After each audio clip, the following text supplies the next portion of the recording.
I can't believe I'm about to say this, but if you are live action only for One Piece, please do not watch this video because we're going to be talking about spoilers. Please tell me that I'm not the only one feeling this right now, man. Please tell me I'm not the only one who's feeling this incredible scent that's in the air right now. Ever since that Tudum event and everything that took place that day, from the live action trailer to seeing the cast in so many different ways, doing the barrel scene, the way they all express themselves, like I said, the trailer, the chat, the live audience, and their incredible reception to everything. It just felt like such a massive deal, man, as it should feel. But, being a part of this, it really felt like something special. It felt like one of those moments that as a fan, I'm really grateful and blessed to be a part of. Because it just really felt special, man. It's crazy when the official Netflix account has to come on there and tell everyone, because everybody's like, yo, One Piece, One Piece, One Piece, One Piece, One Piece, One Piece. They're like, yo, One Piece is coming soon. Like, they told them on the stream itself and in the chat, like, yo, relax. The greatness is coming soon. That shows how wild we are, man. I was like, yo, this is crazy. This is crazy. But ever since then, and watching the trailer and like I posted on both the video and over on Twitter and then Discord, seeing my characters, seeing the Straw Hats in any medium brings a smile to my face. But it hit different seeing them in live action, the way that I sort of dreamed these characters of looking like after I saw their casting. It's just such a perfect casting for the Straw Hats, man. And because for me, that was the most important part, I love the Buggy cast. When I saw Buggy, I was like, he looks so dope, man. He looks crazy. He's somewhere between a fever dream, a nightmare, and the dream, He's like, he doesn't know if he wants to be Kefka, the Joker, or Buggy, and I love it. I love it, man. So, just crazy, the set design, seeing Shell's Town and seeing the Bratier, and it's the outfits that come from color spreads, as shout out to Arthur pointed that out the day that this released over on Twitter. It was like, man, all of that together. But the Straw Hats and their dynamics is really what makes this series so special, especially this part of the series in the East Blue and the East Blue 5. So for us to get those little small interactions, not just within the trailer, but outside of the trailer, y'all, I'm gonna leave a video in the description box down below. It's gonna be a video of the Straw Hat cast reacting to the live action trailer. I would love to show y'all here in the video, but I'm already dealing with copyright issues as it is. So I'm gonna let y'all watch that in your own time. Please, I don't care if you have to leave this video right now. Please go watch that. Because I was already optimistic and incredibly excited after just watching the teaser, and for my bias towards this entire process of creating this live action. Now that I've been so close to it for so long, right? It's impossible not to look at it with that bias. And of course, my bias towards the series, obviously there's a lot of excitement going into it from my end. But after seeing that reaction video from our cast and seeing Inaki Godoy in tears, the same way I know Monkey D. Luffy probably would be after seeing something like that, it hit different. And just the way they interacted just there, let alone in the pictures that have been released since then, the videos released since then, because we know they have incredible chemistry with each other. But that one right there hit me so hard that, like Randy Troy said, and we couldn't have said any better, that was his favorite thing released in this whole promotional campaign so far. 100%, man. As if I wasn't already sold. As a matter of fact, before the trailer released, before this event happened, I was telling people, I was like, yo, this is starting to get really bad for me. Where I'm starting to get attached to the characters to the point where I'm not going to be able to look at this through any type of objective lens. It's going to be the same way I look at the series. Right? Like, y'all know me, man. I don't look at the One Piece anime or manga through any objective lens. That was tossed out the door years ago. My attachment to the series is way too strong at this point. There's no way I can look at it without any hints of bias. The live action is already getting to that point. It hasn't even aired. That was before the trailer aired. After the trailer, and especially now after getting that live action thing, or the live reaction to the teaser trailer from the cast, I was like, nah, man. These are my straw hats. You know what I mean? Like, listen, man. The fact that I'm going to have a love for the live action crew that I also share for the real straw hats is something that I was sort of expecting after seeing their dynamics and their interactions leading up to this, but nowhere near how I'm feeling right now. Yo, I'm already ready to set sail with them, yo. If they call me up to be Bartolomeo, I'm there. Ooh, I'm there. What do they need me to do? Do they need me to show up at Logtown? Do they need me to show up with the camera somewhere within the series before then? I'll do it. I will do it happily day one. Do they need me to say Luffy Senpai? Zoro Senpai? Nami Senpai? Gondo Usopp Senpai? Sanji Senpai? What do you want me to do? What do you want me to say? I'm there. Yo, Bartolomeo. I'll be anything. Roger. Random cast member number 52. In any arc. I'm there. Let me know. Let me know, man. If you need a clean mustache out there, I'm your man. I am your man. All right? I love it. I'm loving what I'm seeing. I'm loving what I'm seeing, man. It's crazy. It's crazy. And then, on top of that, right, on top of rewatching the trailer like a million times, then getting that reaction teaser, then my mind has been turning. Because after rewatching the trailer so many times and getting the characters' voices in my heads, you start thinking about how certain scenes are going to go. And obviously, everything's not going to be one-to-one, nor would I want it to be one-to-one. Absolutely not. Translating it from manga to anime is already hard enough to do one-to-one, which is why so many series don't do it. But translating it from the anime manga medium to a live-action medium, that is not going to translate in the slightest. In the slightest. So I'm glad they are taking their creative liberties to go out and tell the story the way they need to tell it. Their own retelling of One Piece, their own version of One Piece. And I cannot wait to see what that is. I cannot wait to see what that is. And so, with that being said, with what I saw in the trailer and outside of the trailer with the crew's dynamics, I can't imagine how I'm going to feel when we get into the really, really heavy stuff with the crew.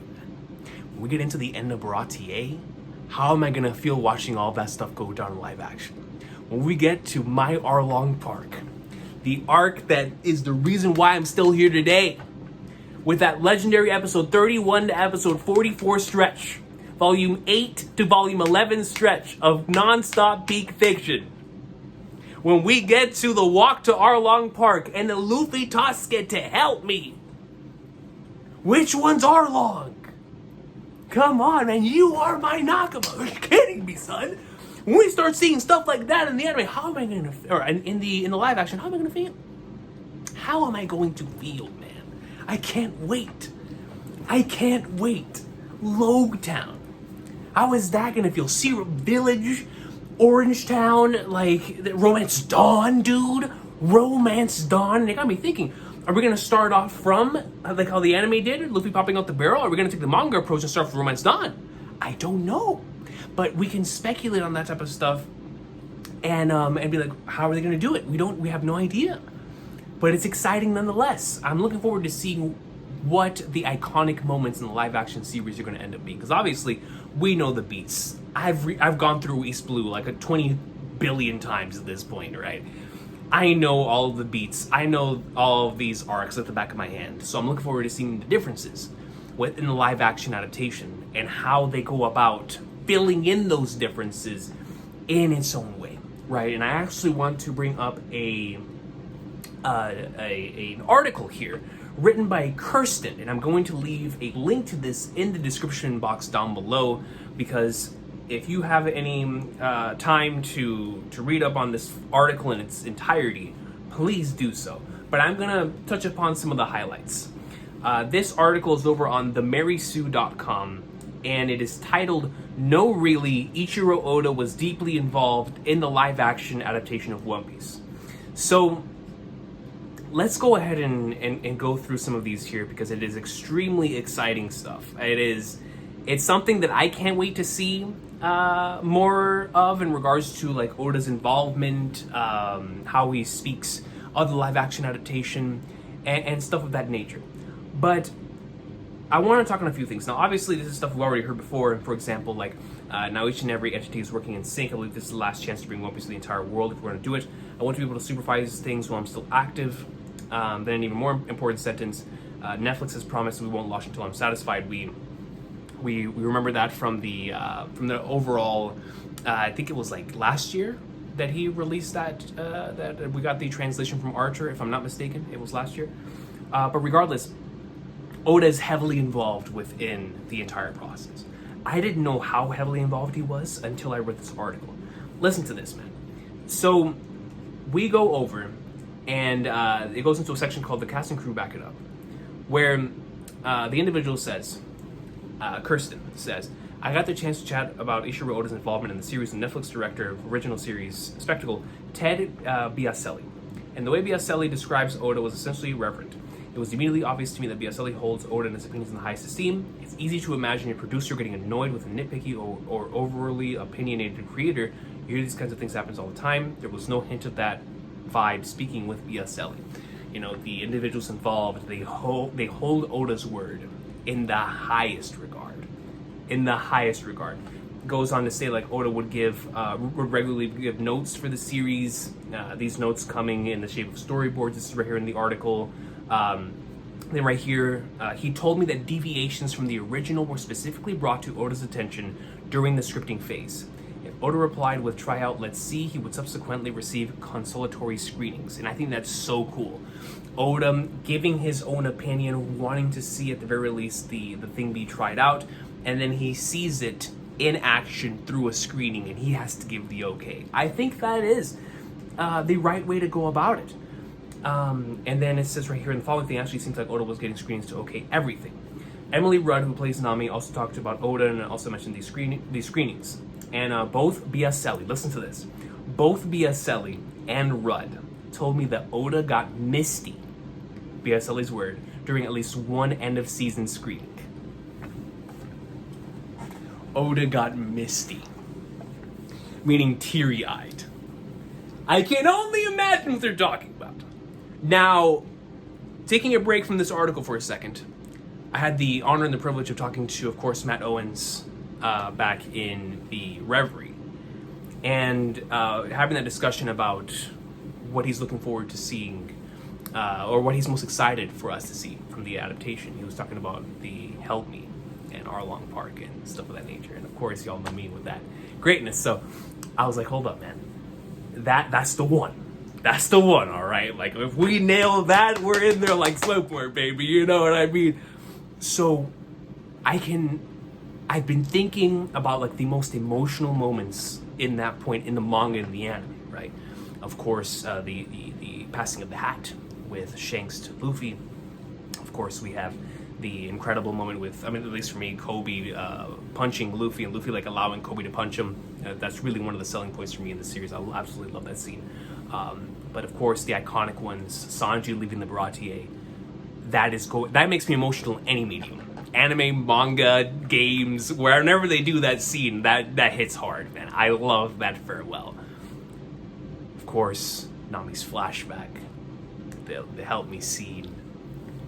You are my Nakama, after having taken an Arlong. Again, a lot of special stuff is there.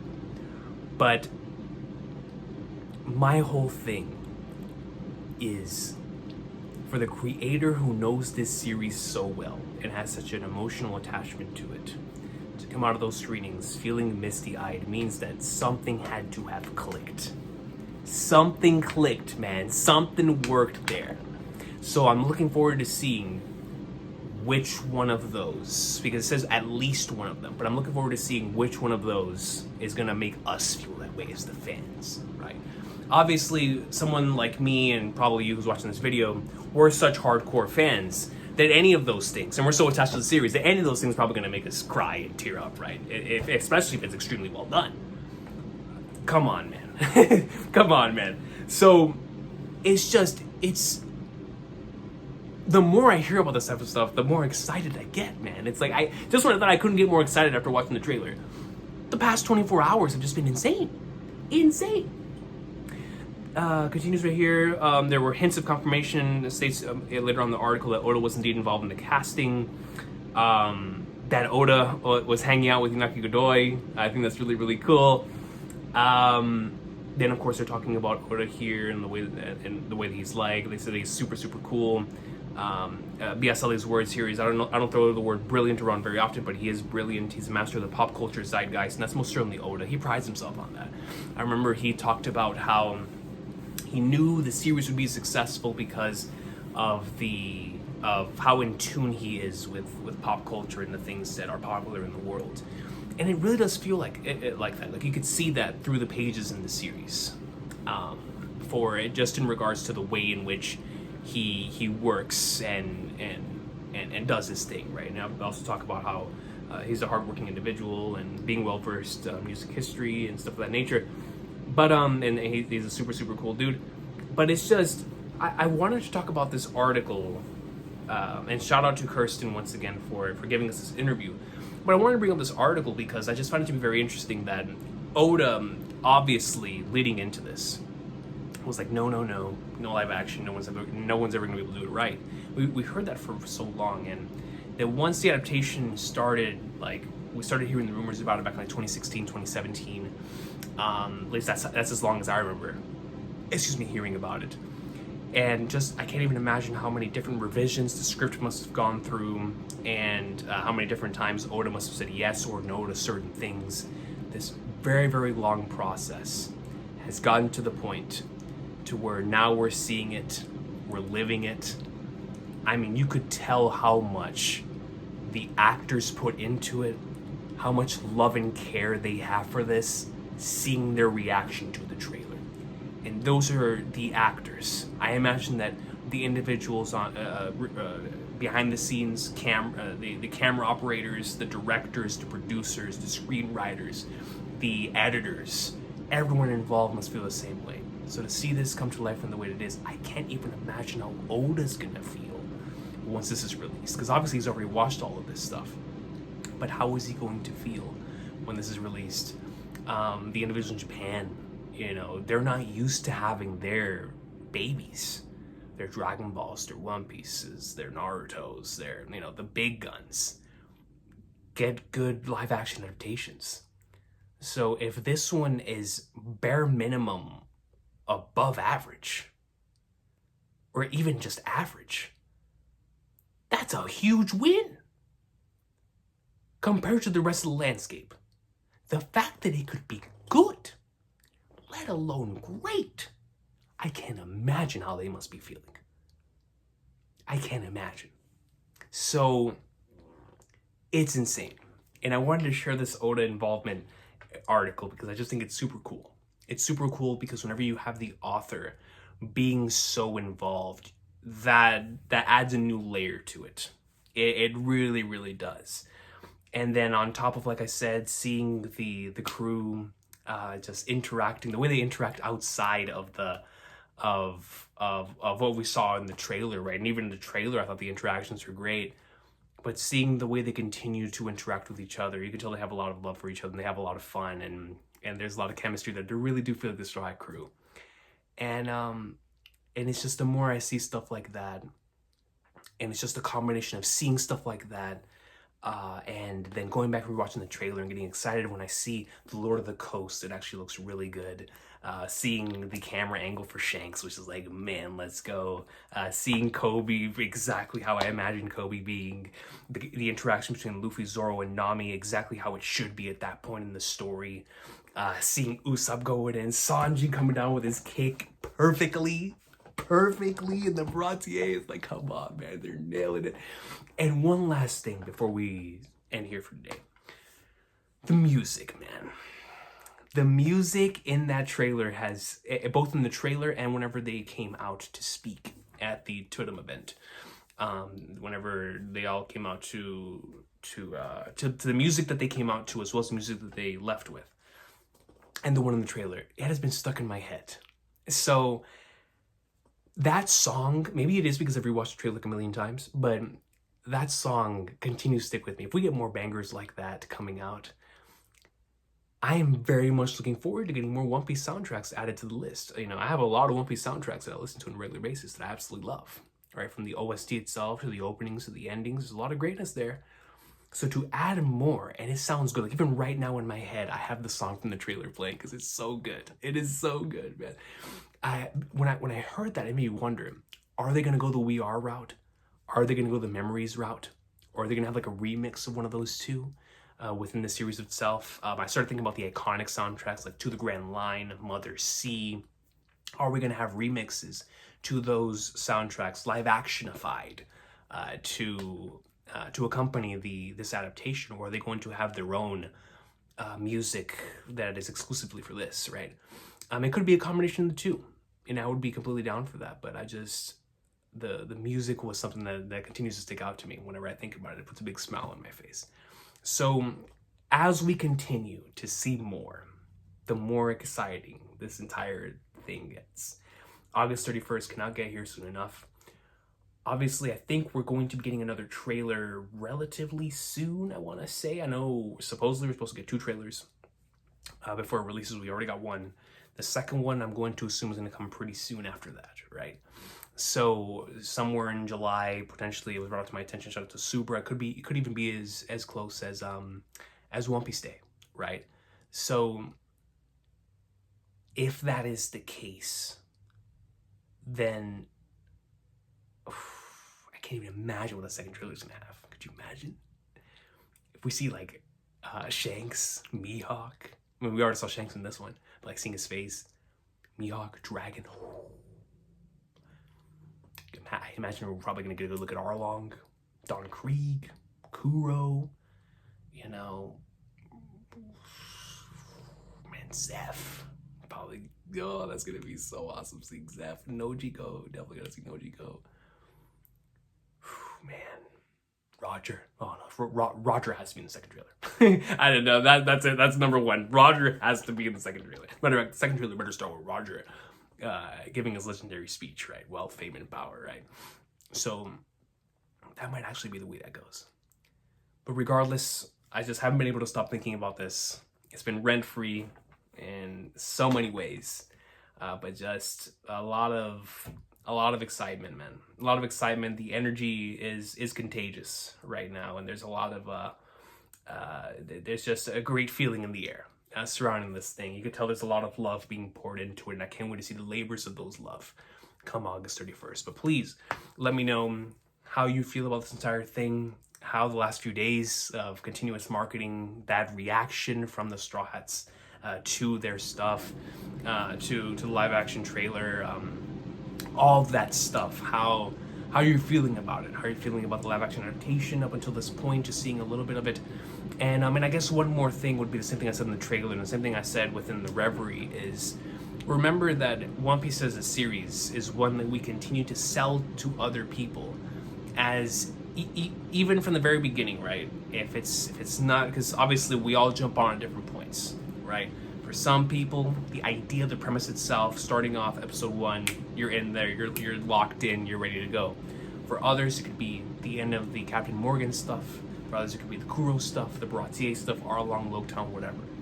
But for a lot of individuals, I've heard the Baratier, Arlong Park stuff is really what sold them. I know for me, like I said, the first episode, awesome. Episode 3, with the Luffy Kobe situation really sold me.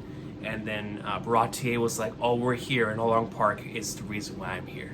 So, you know, for a lot of individuals, it was a very similar journey. So, no matter how you're feeling about this, we will know how we feel about this adaptation when we get to around the Baratier Arlong stuff and we start seeing everything click. And knowing how invested I already am within the characters, I can't imagine how I'm going to feel watching all of that play out. It's probably going to hit extremely hard.